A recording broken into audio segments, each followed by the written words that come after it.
Now, when you hear fats, this is what they're talking about. They're talking about something that has a head and has a tail. This is the easiest way to put it out to you. So we have a head. That head is what we call the glycerol. And then the tails are what we call the free fatty acids.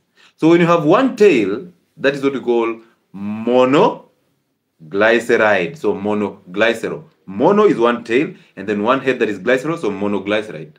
When you have two tails on that head, we call that diglyceride. When you have three tails, that is triglycerides. And you realize the triglycerides are the ones that are most abundant.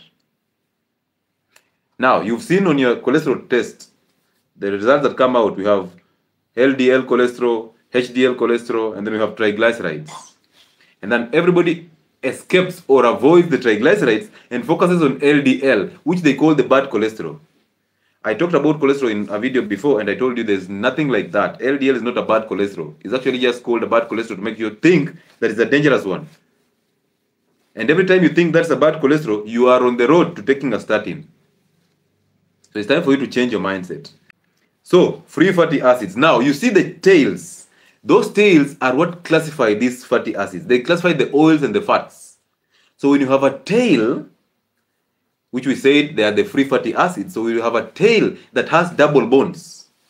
If it has one double bond on the tail, that is what we call monounsaturated. Remember, a double bond is what we call unsaturation, because it doesn't have enough hydrogens. But a single bond has all the hydrogens, 4 of them. That is what we call saturated. Remember the video that I talked about saturated and unsaturated fats? Go and check that video, the live that I did on seed oils.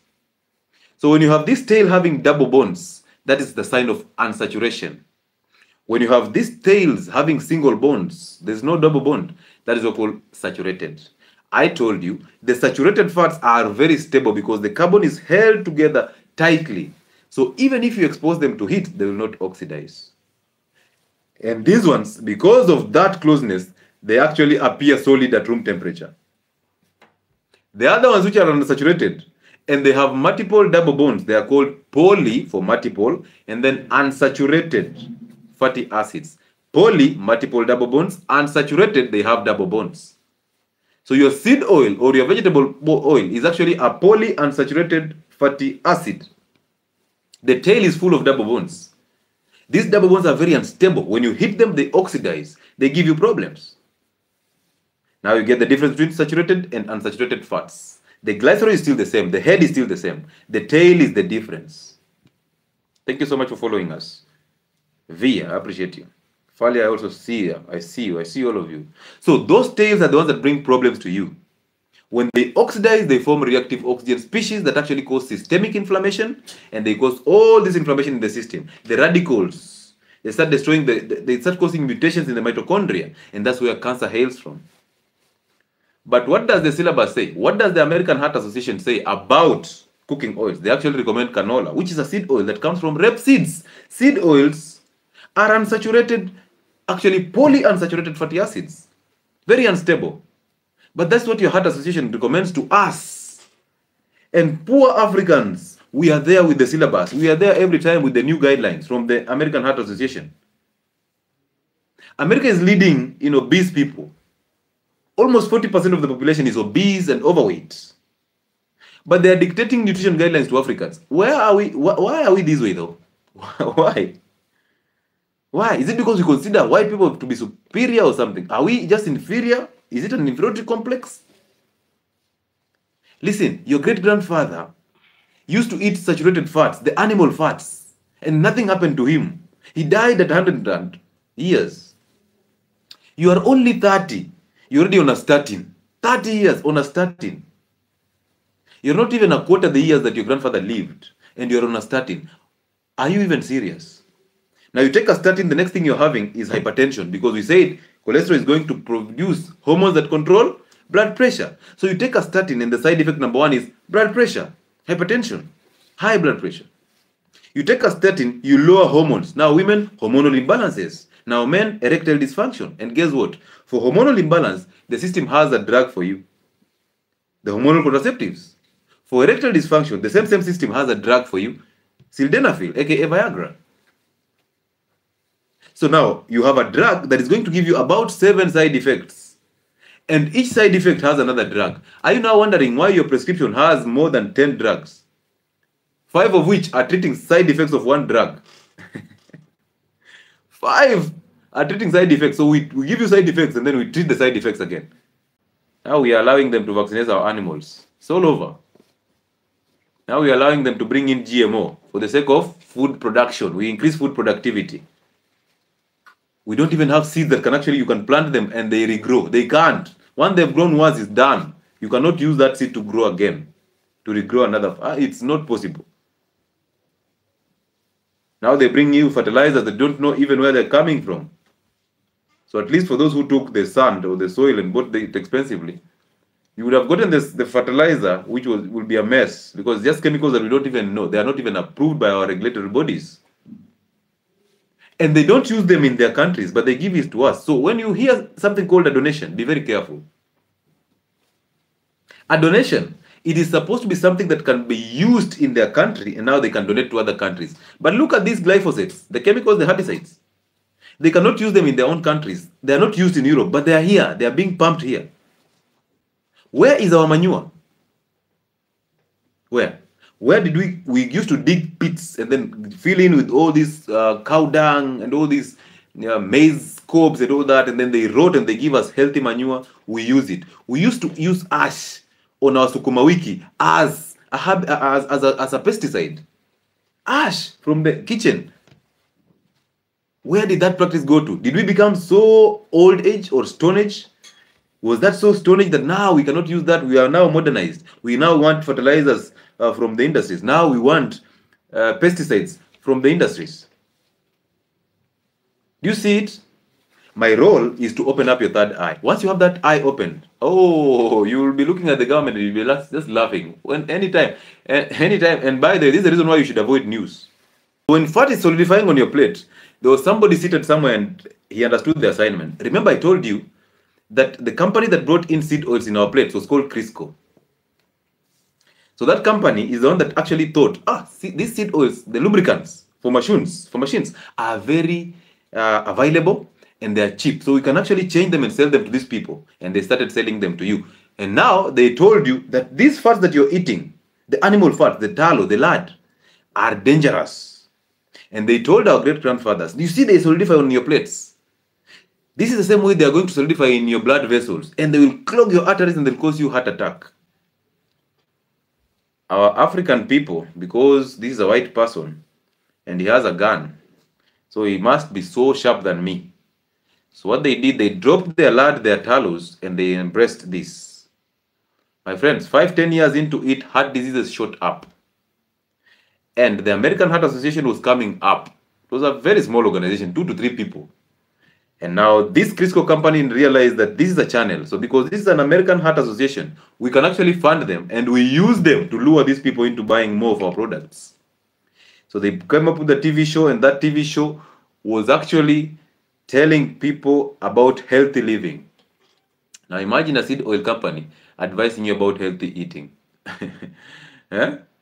This takes you back to 2016 when that mainstream media was hosting that weight loss program, and the company that was sponsoring that weight loss program was actually a seed oil company. So this company funds now, all the revenue that is coming from that television show are actually being pumped to this American Heart Association. Now, I told you 98% of studies agree with whoever funds them. When you are asking me peer-reviewed papers and research, 98% of those research that you are reading right now, they actually agree or conform to what their funder, the person who is funding them, is saying. Very biased. And now because they're coming from Harvard University, Professor blah, blah, blah from Harvard University, you're there, taking the seed oils, guzzling them like crazy. Do you ever ask yourself, you have not been using tallow, how do you have high cholesterol? You've never used tallow before. You actually said it smells bad. How did you then end up having high cholesterol? Yeah? Hey.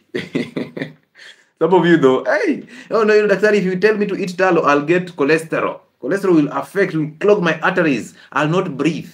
My heart will be clogged and I'll get stroke and heart attacks. But you came here because you have hypertension, you have a risk of stroke, you've had a mini stroke before, you had even a mild stroke, and you're on treatment without ever consuming tallow and ghee. How did you end up there? Yeah? Let me sit back and listen. How did you end up there? Where did you get the cholesterol from? Hey, listen.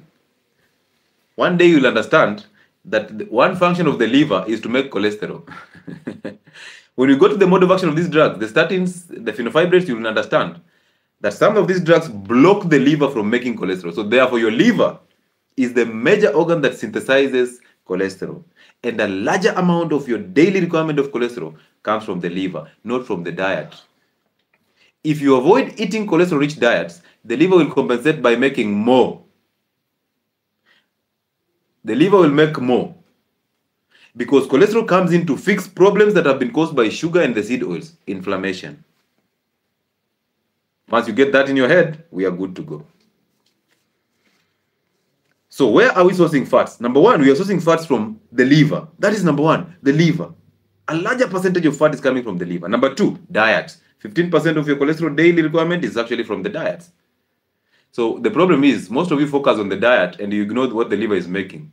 So you're focusing on the diet, withdrawing the diet that are rich in cholesterol, you end up having all these side effects of low cholesterol. And then now you go for a drug, but you're not focusing on what is making more cholesterol, the liver, as number one. Number three, cholesterol and fats are coming from the adipose. Whatever you stored in the fat cells, that's another source of cholesterol or for the fats. So we have three sources of fats: the liver, the diets, and the fat cells. So even if you withdraw the diets, you still have the fat cells and you still have the liver. Okay? And then now I take you straight to drugs that are supposed to lower these fats in your system. Why are you so scared of cholesterol? By now, okay, by now, on this conversation, if you're on this live, tell me if you're still afraid of cholesterol. Just raise your hand. If you still feel so afraid of cholesterol, raise your hand. Wave at me if you're still afraid of this cholesterol. Eh? Even after me talking to you about this, and you can choose not to trust what I'm saying. You can choose not to trust it. But at least ask yourself, how did you end up having high cholesterol when you're not eating these foods? Now, one of my clients, a very good guy, is suffering from arthritis. And apparently, he comes from a background that is full of medics. And a good thing is, one of the medics is actually a rheumatologist. So this guy is suffering from rheumatoid arthritis. He has suffered, bana, and he was told to drop meat, red meat. For over a year, he dropped red meat. He was on drugs for rheumatoid arthritis.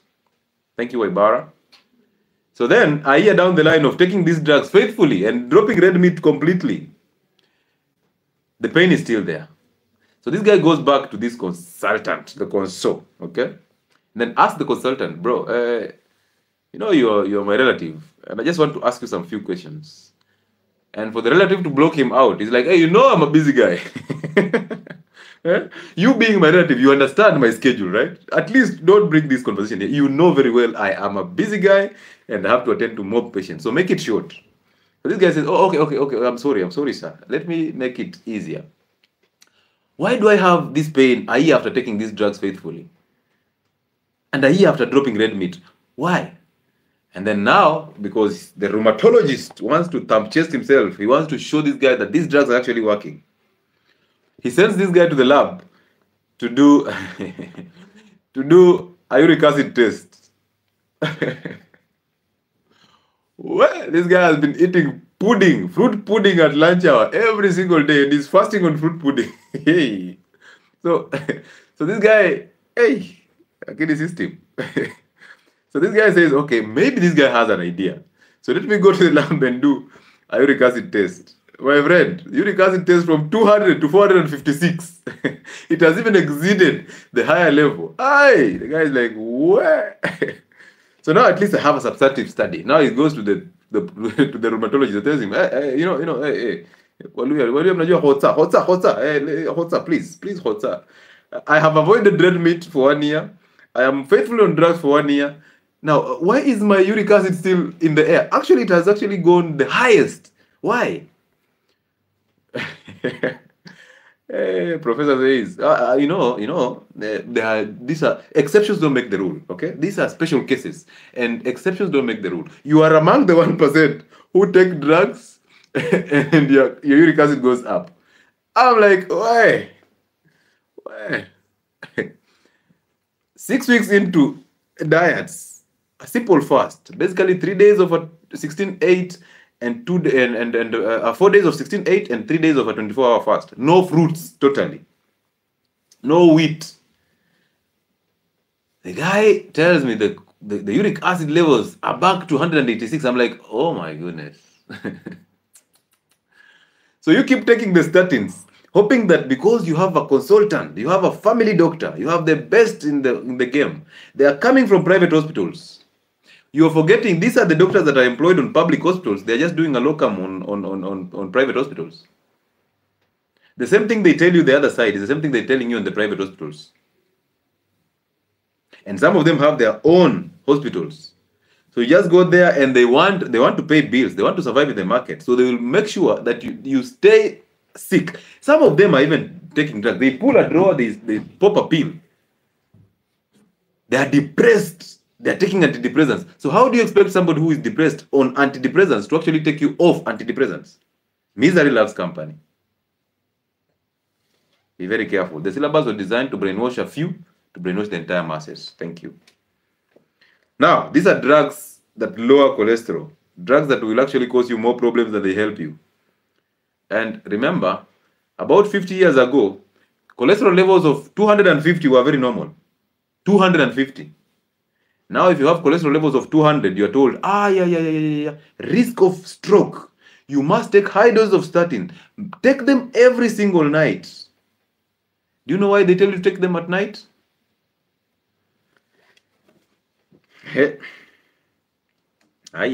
So number one on the group is the statins. Statins, the likes of atorvastatin, rosuvastatin. I will not mention the trade names because, of course, you know the reason why. But we have the statins, the atorvastatin, the simvastatin, the rosuvastatin. They end with the word statin. That's why they're called the statins. What do they do? I want you to be very clear on this one. One, you will be told to stop eating cholesterol-rich foods. You will be told to drop the eggs. You will be told to drop the fatty meats. You will be told to not eat saturated fats, the ghee, the tallow, the coconut oil, and all that. You will be told to go to the vegetable oils, right? Even though your doctor does not know the vegetable that is present in the vegetable oils. So they will tell you, go and use vegetable oils. And then you ask your doctor, what vegetable oil is present in canola? He doesn't know. There's none. What vegetable is present in this seed oil that you're advising me? There is no vegetable. So he doesn't even know the vegetable. Now, so you've been told to drop the cholesterol-rich foods. And then you realize, after dropping those foods, your cholesterol levels are still going up. And then you go to your doctor and you ask why. The doctor tells you, oh, now this is misbehaving because possibly it's genetics. Okay? So what do? We have to give you a drug to block the liver from making cholesterol. Remember, the reason why cholesterol is going up after you dropped foods that are rich in cholesterol is because the liver compensated to give you more cholesterol because you're eating wheat, you're eating seed oils and sugars that are actually causing you systemic inflammation. When they're causing you systemic inflammation, now the liver has to produce more cholesterol because cholesterol comes in to fix inflammation. It gives you the cortisol that fixes inflammation. Now, when you're having this systemic inflammation, the liver is making more cholesterol. You see the relationship? So you drop the cholesterol foods, and now your body had to turn to the liver to bring up the cholesterol to actually help you fix sugar, seed oils, and wheat products problems. Now you blame now the cholesterol that is actually coming in as a bandage to actually heal the wounds. So you now blame the cholesterol. So it's going up. And now the doctor tells you, you stop the diets because I expect if I stop the diets that are rich in cholesterol, my cholesterol levels are supposed to go down automatically. Or what do you think? Ladies and gentlemen, what do you think? If you don't eat cholesterol foods, we expect your cholesterol levels are supposed to go down, right? So why have you stopped eggs? Why have you stopped the saturated fats? Why have you stopped the fatty meats? And you're still using a statin or a cholesterol lowering drug? Why? See, I thought ukiacha chakula za cholesterol, your cholesterol levels go down. What happened? What changed? What changed that I've stopped the foods and my cholesterol is still going up? Don't you think? Now you've given a drug now, after even dropping the foods, now you have to take a drug to stop the liver from making cholesterol. Atorvastatin or the statins actually block an enzyme in the liver that is called HMG-CoA. That enzyme is the one that the liver uses to synthesize cholesterol. So now, drop the foods and then come here. It's not enough. Let's slap you with a drug that will block a biological function, that will block the liver from making cholesterol. When did the liver make something that will kill you? A liver cannot make a poison. It actually helps you to detoxify the system. So how can the liver make something that will destroy you? How? That one day the liver wakes up and makes toxins that will kill you? How? It's making it for the sake of you. It's a homeostatic balance. It has to balance things. So now you take a statin that blocks the liver from making cholesterol. But do you know, one side effect of statins is a fatty liver. They destroy the liver, inflammation of the liver, hepatitis.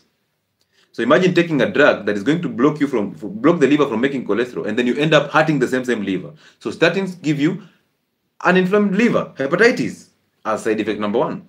Number two, you will now lower the cholesterol. Therefore, systemic inflammation will be even higher. So your ability to curb inflammation in the system is actually diminished. Problems. Now, you drop cholesterol and your sex hormones are now going down and misbehaving. The imbalance is there. So ladies will be put on hormonal contraceptives for 3 months. Problems. You drop cholesterol in men, testosterone goes down. Men become so effeminate. Erectile dysfunction, premature ejaculation, and low sperm count is coming in. And guess what? For those 3 conditions, there's a solution, in quotes. Now your cells are being affected because the lipid bilayer, the lipid membrane that is actually covering the cells and the organelles is actually being distorted. So problems. There's something called rhabdomyolysis. This means your muscles are wasting. So you start having very weird, the muscles are so wasted, you don't even have the energy to lift anything. And your guy who is going to the gym and you're avoiding cholesterol and you're hoping to build muscles is a lie. Now you're starting to lose memory because the cushion of the brain, which is cholesterol, is now being diminished. Now you start having numbness as a side effect of statins. Why? Because the nerves that are supposed to be covered by a myelin sheath, the insulator, which is cholesterol, is now not there. Problems. Hey, problems after problems after problems. So one drug will give you 7 other drugs. One drug on that prescription of yours will give you 7 other drugs. There's a drug for memory loss. There's a drug for muscle wasting. There's a supplement for muscle wasting. There's a drug for erectile dysfunction. There's always a supplement for low sperm count. There's a hormonal contraceptive for women who have hormonal imbalances.